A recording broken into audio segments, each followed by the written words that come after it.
সাকিবের বিষয়ে আমার কাছে আসলে কোনো তথ্য নেই, আমি কিছুই জানি না। সো সেই ব্যাপারে আমি আসলে কোনো কমেন্টস করতে পারবো না।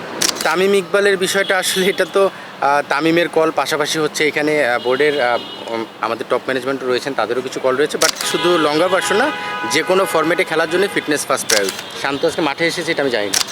এনসিএল তো আমাদের 4টা রাউন্ড শেষ হলো। এখানে আপনারা বেশ কিছু ভালো পারফরমেন্স দেখেছেন, কিছু প্রমিজিং প্লেয়ার যারা নতুন শুরু করেছে তাদের কিছু ভালো পারফরমেন্স আমরা দেখেছি।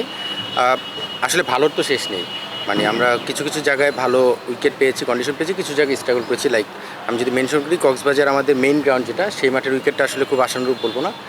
বাট বাকি মাঠগুলো কক্সবাজার একাডেমি গ্রাউন্ড বা আমরা যদি রাজশাহীর খেলা দেখি, বগুড়ায়, ইভেন সিলেটে, ম্যাক্সিমাম মাঠে আমরা ভালো উইকেট পাচ্ছি। তবে এর চেয়েও ভালো করার সুযোগ আছে, আমরা চেষ্টা করবো নেক্সট টাইম। বাট খারাপ বলবো না আমি। আর বলার ব্যাটসম্যানদের মধ্যে থেকে আমরা যদি দেখি, বেশ কিছু ভালো পারফর্মার আমরা দেখেছি। স্পেশালি যদি আমি বলি, ইয়াং প্লেয়ারদের মধ্যে অমিত একটা 200 করলো, দীপু লাস্ট ম্যাচে 100 করলো। এছাড়া আমাদের সিনিয়র প্লেয়ারদের মধ্যে বিজয় খুব ফর্মে রয়েছে, কনসিস্টেন্ট রান করছে। ইমরুল কিছু ভালো ইনিংস খেলেছে, মিথুন 100 করলো। এরকম 1-to-1 বলতে গেলে আসলে অনেকগুলো নাম আসে। রাজশাহীর আমরা দেখেছি সাব্বির রান করেছে, আইস রান করেছে, মার্শাল রান করেছে। সো অনেকগুলো পারফর্মার রয়েছে। বাট সোফার এনসিএল যেভাবে 4টা রাউন্ড শেষ হলো, আমরা মোটামুটি ভালো মতো অবজার্ভ করার চেষ্টা করছি ভেন্যুতে যেয়ে, এবং প্লেয়ারদের সঙ্গে বিভিন্ন সময় কমিউনিকেশন করার চেষ্টা করছি। সোফার ভালোই রান করছে। তামিম ইকবালের বিষয়টা আসলে এটা তো তামিমের কল পাশাপাশি হচ্ছে এখানে বোর্ডের আমাদের টপ ম্যানেজমেন্ট রয়েছেন, তাদেরও কিছু কল রয়েছে। বাট তামিম এনসিএল টি20টা খেলবে এটা মোটামুটি একটা তার ইচ্ছা পোষণ করেছে, এবং সেই জায়গাটায় তার খেলাটা মোটামুটি কনফার্ম আপনি ধরে নিতে পারেন। ভেন্যুর ব্যাপারে তো এনসিএল টি20 আমি তামিম খেলে স্বাভাবিকভাবে চিটাং ডিভিশনের হয়েই খেলবে। সো টি20টা সে খেলবে, কয়টা ম্যাচ খেলবে, কখন খেলবে, এই বিষয়গুলো আরও সময় রয়েছে আমাদের টি20র আগে। সো সেটা আমরা আলোচনা করবো। বাট এনসিএল টি20টা সে খেলার ব্যাপারে আগ্রহ প্রকাশ করেছে। বরিশাল টিমকে নিয়ে যদি আলাদা করে বলতে হয়, আসলে প্রথমে যদি আপনি ফিটনেসের কথা বলেন, শুধু লঙ্গা ভার্সন না, যে কোনো ফরম্যাটে খেলার জন্য ফিটনেস ফার্স্ট প্রায়োরিটি। তো সেটা আমাদের একটা রেগুলার ক্রাইটেরিয়া বা একটা প্রসেস, যে আপনার ফিটনেস টেস্টে পাস করি তারপর আসতে হয়। সেই জিনিসটা সবাই পার্টিসিপেট করে, তারপরেই কিন্তু টুর্নামেন্টে পার্টিসিপেট করার সুযোগটা হয়। তো সেখান থেকে সবাই ফিটনেস টেস্ট দিয়ে তারপরে আসতে হয়, সেটা সবাই করেছে। এখানে বরিশালে আমরা 2 জন প্লেয়ারকে ইনক্লুড করেছি। এটা বরিশালে আপনি দেখবেন যে প্লেয়ারের বেশ কিছু ঘাটতি রয়েছে আসলে। লোকাল প্লেয়ার বলেন বা বরিশালের নিজস্ব এরিয়ার যদি প্লেয়ার দেখি আমরা, সেখানে প্লেয়ারের ঘাটতি রয়েছে। এর আগেও আপনি দেখেছেন বিভিন্ন সময়, যেমন আমি নিজে থেকে শুরু করে, মানে ন্যাশনাল লিগ যখন আমি শুরু করেছি 99-এ, তখন থেকে আমি কিন্তু বরিশালের না, কিন্তু আমি বরিশালের খেলেছিলাম। এরকম মোসাদ্দেক খেলেছে, অনেক ন্যাশনাল প্লেয়ার বা অনেক প্লেয়ার, নাসির খেলেছে, তারা খেলে সেখান থেকে আবার ব্যাক করেছে বা নিজের যাত্রা শুরু করেছিল। সো সেটা বরিশালে সবসময় একটা ঘাটতির কারণে হয়ে থাকে। এবারও তার ব্যতিক্রম না। এবার যদি আপনি আলাদাভাবে সেভাবে বলতে চান, মজিদ একজন প্লেয়ার রয়েছে, আপনারা সবাই জানেন, ঢাকা লিগের খুবই পরিচিত নাম। মজিদ সেখানে খেলছে, একটা ভালো রানও করেছে, 100 করেছিল, পাশাপাশি আরও ছোটো ছোটো কন্ট্রিবিউট করেছে। বাট বরিশালে বেশ কিছু ইনিংস লম্বা করার ক্ষেত্রে তার ভূমিকা রয়েছে। তাসামুল মিড অর্ডার একজন ব্যাটসম্যান, যে প্রায় 70+ ফার্স্ট ক্লাস ম্যাচ খেলেছে, 12টার উপর 100 রয়েছে। মিড অর্ডার একটা ঘাটতি ছিল, সেখানে আমরা তাকে দিয়েছি। ইয়াং প্রমিজিং বলতে আদিল আন্ডার-19 খেলেছে, তাকে আমরা সেখানে দিয়েছি, top order batsman, wicket keeper. So কয়েকজন প্লেয়ারকে, জসিমউদ্দিন চিটাং ডিভিশন একজন প্লেয়ারকে আমরা দিয়েছিলাম। সো এরকম বেশ কিছু প্লেয়ারকে আমরা সেখানে দেওয়ার চেষ্টা করছি যারা বরিশাল ডিভিশনের বাইরে। তো তারা সুযোগ পেলে, তারা যদি নিজেদের প্রমাণ করতে পারে, তারা কন্টিনিউ করবে। তারপরে যদি কন্টিনিউ করতে না পারে, পারফর্ম করতে না পারে, সেখানে বরিশালের কেউ যদি বেটার থাকে তারা আসবে। আপনি দেখবেন 1-2 জন প্লেয়ার দিয়ে কিন্তু আসলে ন্যাশনাল লিগে সবসময় কভার করা যায় না। একই ম্যাচে আপনার হয়তো একজন প্লেয়ার রান করলো, পরের ম্যাচে হয়তো অন্য আরেকজনকে দায়িত্ব নিতে হবে। এখানে প্লেয়াররা মানে ঘুরে ফিরে আপনি যদি পুরো স্কোর কার্ডটা দেখবেন, 1 বা 2 জন প্লেয়ারের উপর ডিপেন্ড করেই তারা এগিয়ে যাচ্ছে। বাকি যারা বরিশালের লোকাল প্লেয়ার রয়েছে, তাদের কাছ থেকে আরেকটু বেটার পারফরমেন্স আমরা আসলে আশা করি। তো সেই জায়গাটায় তাদের ঘাটতি রয়েছে। আর বাইরে থেকে যারা গিয়েছে, তাদের মধ্যে যেমন ফর এক্সাম্পল আমি নাম মেনশন করতে পারি, জসিমকে আমরা 3টা ম্যাচ খেলানো হয়েছে, আশানুরূপ পারফর্ম হয়নি, সেখানে আমরা আবার একজনকে রিপ্লেসমেন্ট দিচ্ছি, যে বরিশালের শামসুল অনিক, যে আগে বরিশালের অনেকগুলো ম্যাচও খেলেছিল। বাট এরকমভাবে আমরা কিন্তু আবার রিপ্লেস করার সুযোগও দিচ্ছি তাদেরকে। তো বরিশালের পারফরমেন্স যদি আলাদা করে বলতে হন, তাদের আমার কাছে মনে হয় যে তাদের ব্যাটসম্যানদের কোয়ালিটির জায়গা থেকে তারা অন্য দলের বেশ কিছু ব্যাটসম্যানদের সঙ্গে কম্পেয়ার করে পিছিয়ে রয়েছে। সো এটা একটা আমাদের জন্য অবশ্যই কনসার্ন, যে বরিশাল টিমটাকে আরও বেটার করার জন্য কী করা যেতে পারে।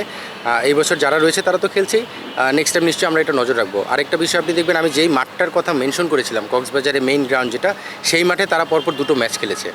সেই মাঠটার উইকেটটা মানে আমরা যেই লেভেলের উইকেট আশা করি সেরকমটা বিহেভ করেনি। তো সেখানেও তাদেরকে বেশ পেতে হয়েছে, কারণ আসলে কোয়ালিটি ব্যাটসম্যান না হলে এই ধরনের উইকেটে ব্যাটিং করা খুব চ্যালেঞ্জিং হয়ে যায়। তো সেই জায়গাটা তারা সেই চ্যালেঞ্জটা ফেস করে সাকসেস পায়নি। সো অবশ্যই বরিশালের পারফরমেন্সটা আমাদের নজরে রয়েছে, এবং এটা নিয়ে আমরা খুবই কনসার্ন।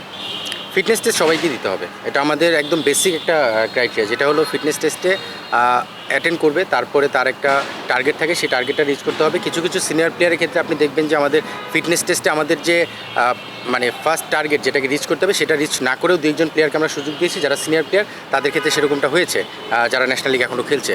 সো তামিমকেও নিশ্চয়ই সেই ক্রাইটেরিয়ার মধ্যে দিয়ে আসতে হবে ফিটনেস টেস্টে পার্টিসিপেট করে। সাকিবের বিষয়ে আমার কাছে আসলে কোনো তথ্য নেই, আমি কিছুই জানি না, সো সেই ব্যাপারে আমি আসলে কোনো কমেন্টস করতে পারবো না। অমিতের বিষয়টা আমি ক্লিয়ার করতে পারি। আপনারা দেখবেন অমিত কিন্তু শুধু এই বছরের পারফরমেন্স, আপনি ওভারঅল পারফরমেন্স কিছুটা সিনিয়রও দেখানোর চেষ্টা করছেন। সে জাতীয় লিগে ডেবু হওয়ার পর থেকে প্রতি বছর রান করেছে ডোমেস্টিক ক্রিকেটে, ফার্স্ট ক্লাস ক্রিকেটে। সো ডোমেস্টিকে পারফর্ম করার পরে সে তার নেক্সট স্টেজটা হচ্ছে এইচপিতে আসা বা নেক্সট প্রোগ্রামের মধ্যে আসা। সেখানে কিন্তু গত 3 বছর প্লাস সে এইচপি স্কোয়াডে রয়েছে। এইচপিতে বেশ কিছু ম্যাচ তাকে খেলানো হয়েছে ইন্টারন্যাশনাল এনভায়রনমেন্টে। এবার অস্ট্রেলিয়া যে আমাদের এইচপি টিম গিয়েছিল সেখানেও কিন্তু সে ছিল, সেখানে 4টা ইনিংসও ব্যাটিং করেছে, আমিও সেখানে টিমের সঙ্গে ছিলাম, আমি কাছ থেকে ব্যাটিং দেখেছি। এই ধরনের প্লেয়ার যারা রেগুলার পারফর্ম করছে তাদেরকে আপনি কঠিন একটা মঞ্চে নিয়ে ফেলে বিপদে ফেলার আগে তাকে আরও কীভাবে আমরা ইন্টারন্যাশনাল মানে প্লেয়ার বানিয়ে নিতে পারি সেটা নজর দিতে হবে। আপনার এখানে বলার বা লুকোচুরির কিছু নেই, আমাদের ডোমেস্টিক এবং ইন্টারন্যাশনাল খেলার মধ্যে বেশ একটা ভালো পার্থক্য রয়েছে। এটা কিন্তু আপনি সবসময় লক্ষ্য করবেন, ডোমেস্টিকে অনেক পারফর্মার ইন্টারন্যাশনাল ক্রিকেটে যে খুব স্ট্রাগল করছে আমরা দেখেছি, হয়তো সার্ভাইভ করতে পারেনি, খুব স্ট্রাগল করেছে, 1-2 ম্যাচ খেলার পরে তাকে নিয়ে আবার অন্য চিন্তা করতে হয়েছে।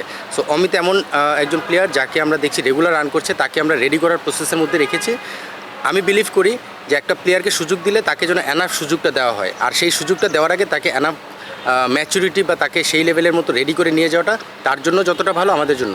আরেকটা জিনিস লক্ষ্য করবেন, একটা প্লেয়ারকে ইন্টারন্যাশনাল এনভায়রনমেন্টে ডেবু করার ক্ষেত্রে কোথায় করলে ভালো হয়, কোন কন্ডিশনে করলে ভালো হয়, এই বিষয়গুলো কিন্তু ম্যাটার করে। সো অনেকগুলো বিষয় এখানে আলোচনা রয়েছে। অমিত আমাদের খুব কাছাকাছি প্রসেসের মধ্যে রয়েছে।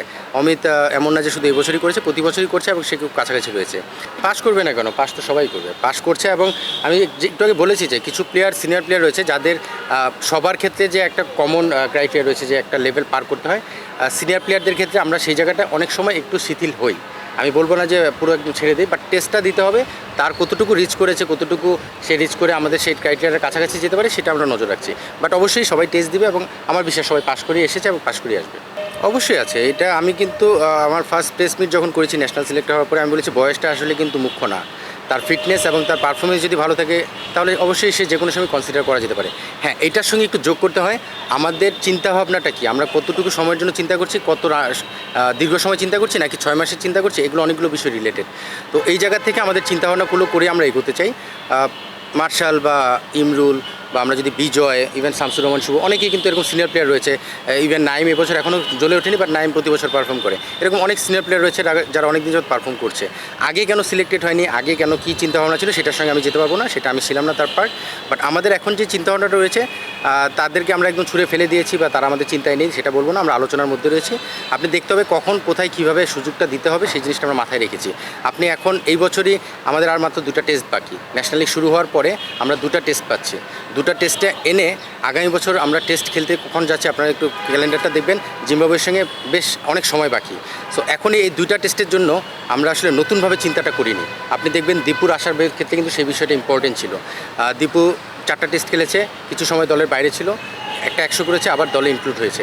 সো রিসেন্ট যারা ন্যাশনাল টিমের আশেপাশে ছিল বা ন্যাশনাল টিমের প্রসেসের মধ্যে ছিল তাদের প্রতি আমাদের নজরটা একটু বেশি থাকে। অবশ্যই সিনিয়র প্লেয়াররাও সেই নজরের বাইরে না। সো নেক্সট টাইম আমরা অবশ্যই এই বিষয়গুলো নিয়ে আরও ডিটেলে চিন্তা করার সুযোগ পাবো। আগের সঙ্গে চেঞ্জেসের ব্যাপারে আমি খুব বেশি কম্পেয়ার করতে পারবো না, বিকজ আগে আপনারা সবাই জানেন আমি এজ গ্রুপ সিলেক্টেড ছিলাম, আমি ন্যাশনাল লিগ খেলা দেখতে যেতাম না বা ঢাকা প্রিমিয়ার লিগেও আমি খেলা দেখতাম না, হয়তো স্কোর কার্ড বা আপডেটগুলো কিছুটা পেতাম বাট খেলা দেখতাম না। সো আগের সঙ্গে আমি কম্প্যারিজনে যেতে পারবো না। তবে এনসিএলে এবার আমি যেটা দেখছি আমার কাছে মনে হচ্ছে ভালো হচ্ছে, তবে ভালোর শেষ নেই, আরও ভালো করার সুযোগ রয়েছে। এটা বেসিক্যালি আমরা 3 সিলেক্টর একসঙ্গে এখন বসার সময়টা খুব কম পাচ্ছি। এটা আপনারা জানেন যে আমরা আসলে প্রতিটা ভেন্যুতে প্রতি রাউন্ডেই যাচ্ছি, পাশাপাশি ইন্টারন্যাশনাল কিছু শিডিউলের কারণে ব্যস্ততা থাকে। লিপু ভাই, আমি রাজ্জাক দেখা যাচ্ছে 4 দিন মাঠে থেকে তারপরে একদিনের জন্য হয়তো অফিসে আসি, কিছু আলোচনা হয়। এটা নিয়ে আমরা পুরো ন্যাশনাল লিগটা যখন শেষ হয়ে যাবে সেটা নিয়ে আরও ডিটেলে আকারে যাবো যে আসলে কীভাবে এটাকে আরও ডেভেলপ করা যায়। এখন হয়তো আমি কিছু চিন্তা করছি, রাজ কিছু চিন্তা করছে, লিপু ভাই কিছু চিন্তা করছে, সেই চিন্তাগুলো আমাদের মধ্যে এখনও ডিটেল আকারে আমরা বসিনি। ন্যাশনাল লিগটা শেষ হওয়ার পরে নিশ্চয়ই আমরা এটা নিয়ে একদম ডিটেল আকারে চিন্তা করব, তারপরে আমরা কী করলে বেটার হয় আমরা বোর্ডকে আমাদের অবজারভেশনগুলো জানানোর চেষ্টা করব।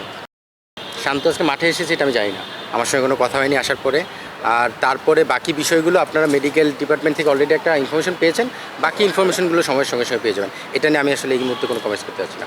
তিন ফরম্যাটের সার্ভিস দিতে পারবে কিনা সেটা বলতে পারি না, বাট লেফট আর্ম স্পিনারদের প্রতি নজর আছে। আপনি দেখবেন আমাদের প্রসেসের মধ্যে যারা রয়েছে, আপনি যদি ফরম্যাট ওয়াইজ ডিফারেন্টভাবে চিন্তা করেন, হাসান মুরাদ টেস্ট ফরম্যাটে প্রায়োরিটিতে রয়েছে, সে অলরেডি ওয়েস্ট ইন্ডিজ চলে গিয়েছে। আপনি শর্টার ভার্সনে যদি আপনি দেখেন, নাসুম, তানভীর এবং রাকিবুল, এই তিনজন আমাদের হোয়াইট বলের প্রায়োরিটিতে রয়েছে। সো এরকমভাবে আমরা কাজ করছি। পাশাপাশি এই এনসিএলেও যারা ভালো করছে তাদের দিকেও নজর আছে। আপনারা দেখেছেন আশরাফুল রোহান, যে সে কিন্তু 10টা উইকেট পেল লাস্ট ম্যাচে, এবং সে কিন্তু আমাদের আন্ডার-19 একটা সময় স্কোয়াডে ছিল, তারপরে সে আসলে আন্ডার-19 স্কোয়াড থেকে ড্রপ করেছিল, বাট সে ভালো করছে। এরকম আরও কিছু প্লেয়ার দিকে আমাদের নজর রয়েছে। তো আমি এখনই আসলে বলবো না যে সেই বেস্ট বা সেই তিন ফরম্যাটের জন্য বেস্ট হতে পারে, বাট আমরা কাকে কোন ফরম্যাটে প্রায়োরিটিতে রাখা যায় সেই জিনিসটা নজর রেখেই আমরা তাদেরকে চেষ্টা করছি সুযোগ দেওয়ার জন্য।